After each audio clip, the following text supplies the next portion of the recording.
जय श्री राम दोस्तों, मैं हूं राहुल और आप देख रहे हैं राहुल डेली डाइजेस्ट और स्वागत है आपका Hanuman Chalisa meaning series episode number 8 में। तो दोस्तों, पिछले एपिसोड में हमने हनुमान चालीसा का चौपाई 21 से 25 का अर्थ समझे थे, जहां पर हमने देखा था हनुमान जी अपने भक्तों का कैसे रक्षक है और संकट मोचक है।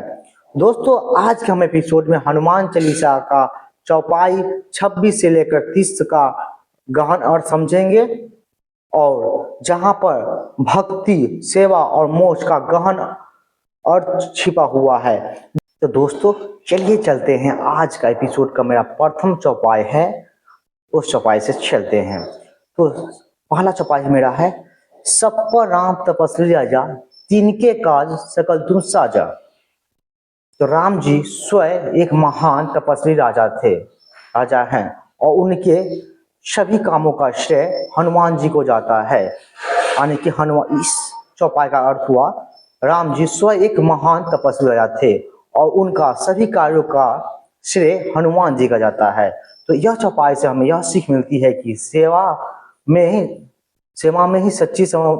में समर्पण ही सच्ची शक्ति है।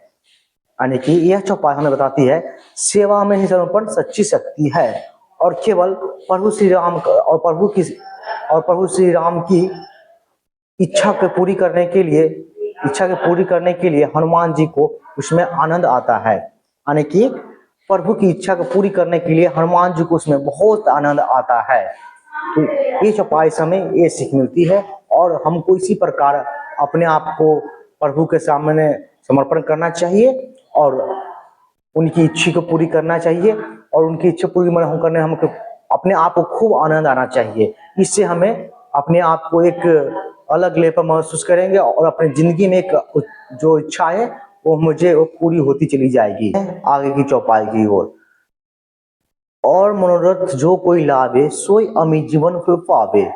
तो इसका अर्थ है, जो भी व्यक्ति अपने सच्चे मन से हनुमान जी के पास आता है तो उन्हें अनंत फल की प्राप्ति होती है। यानी कि इस चौपाई का अर्थ है, यानी कि जो भी व्यक्ति सच्चे मन से हनुमान जी के पास आते हैं उनके अनंत फल की प्राप्ति होती है। यानी कि प्रभु श्री राम के पास, हनुमान जी के पास यदि आप भी जाएंगे और सच्चे मन श्रद्धा के साथ जाएंगे तो आपको भी फल की प्राप्ति होगी। तो यह चौपाई हमें विश्वास दिलाती है कि श्रद्धा से मांगी गई हर मनोकामना पूरी होती है। बस श्रद्धा आप में होना चाहिए, विश्वास होना चाहिए और आपका हर मनोकामना प्रभु हनुमान जी आपको पूरी करते हैं। बस आप में विश्वास होना चाहिए।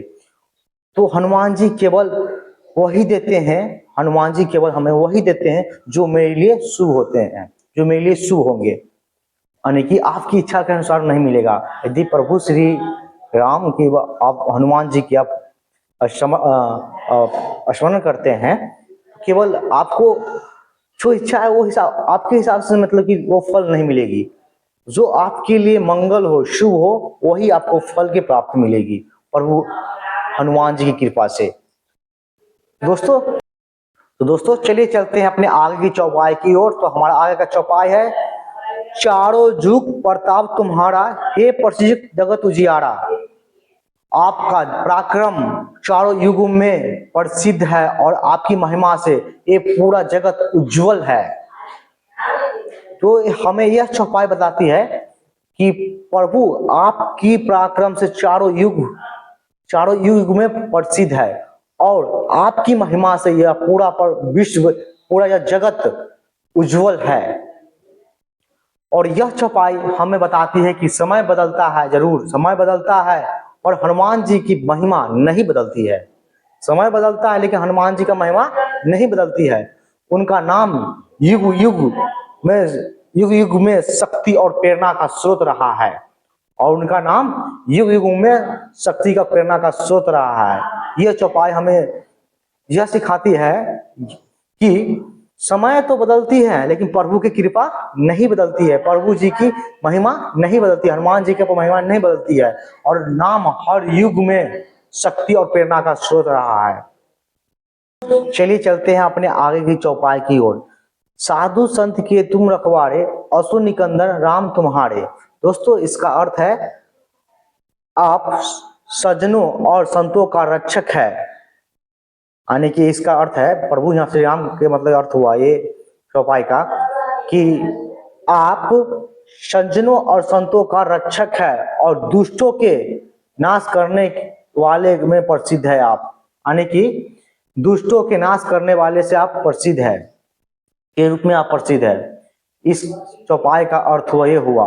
दोस्तों ये चौपाई हमें बस सिखाती है, दोस्तों यह चौपाई हमें सिखाती है हनुमान जी धर्म के प्रहरी है, हनुमान जी धर्म के प्रहरी है और दुष्टों के नाश करने वाली का, दुष्टों के नाश करने वाले में से के रूप में प्रसिद्ध है और भक्ति करने वाले की रक्षा करते हैं।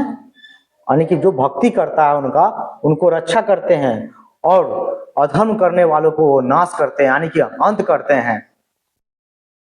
हमें ये चौपाई से सीख मिलती है, यदि जो व्यक्ति और वो हनुमान जी का स्मरण भक्ति करते हैं उनको ये रक्षा करते हैं, साधु संत को भी रक्षा करते हैं, लेकिन जो दुष्ट और धर्म है उनको नाश करने के लिए भी ये फेमस है, यानी कि ये प्रसिद्ध है और उनका नाश भी करते हैं। तो दोस्तों चलिए चलते हैं इस एपिसोड के अंतिम चौपाई की ओर। तो हमारा ये इस एपिसोड का अंतिम चौपाई है, अर्ष सिद्धि नौ निधि के दाता, अर्ष बर दिन्ही जानकी माता। यह चौपाई हमें सिखाती है कि माता सीता ने हनुमान जी को आशीर्वाद दिया कि वे 8 सिद्धियों में और 9 निधियों के दाता बने।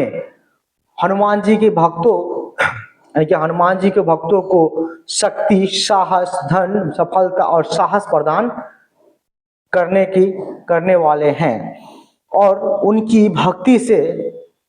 भक्ति से आत्मबल और भौतिक सुख समृद्धि प्राप्त होती है।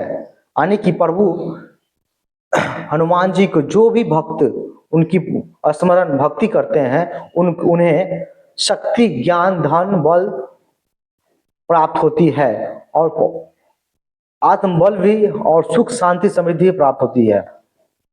दोस्तों यह चौपाई हमें सिखाती है कि भक्ति में शक्ति है, विश्वास में वरदान है और सेवा में मोक्ष है। तो हमें अपने आप को हनुमान जी के पास समर्पण करना पड़ेगा। जब तक खुद को हम समर्पण नहीं करेंगे उनके सामने, तब तक हमें सारी चीजों की, यानी कि जो हमें बल, बुद्धि, विद्या और भक्ति, शक्ति, ये सब प्रदान प्रभु श्री राम हमें नहीं करेंगे। यानी कि उनके सामने हमको आपको पूरा मतलब कि समर्पण कर देना पड़ेगा। प्रभु जो है आप ही है, आप ही के सिवा हम कुछ नहीं कर पाएंगे।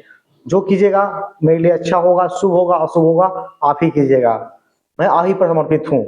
ये करना पड़ेगा आपको, तभी जाके आपको प्रभु हनुमान का आशीर्वाद की प्राप्ति होगी। दोस्तों कैसा लगा ये वीडियो? अगर ये वीडियो आपको अच्छी लगी हो तो लाइक, शेयर और सब्सक्राइब जरूर कीजिएगा।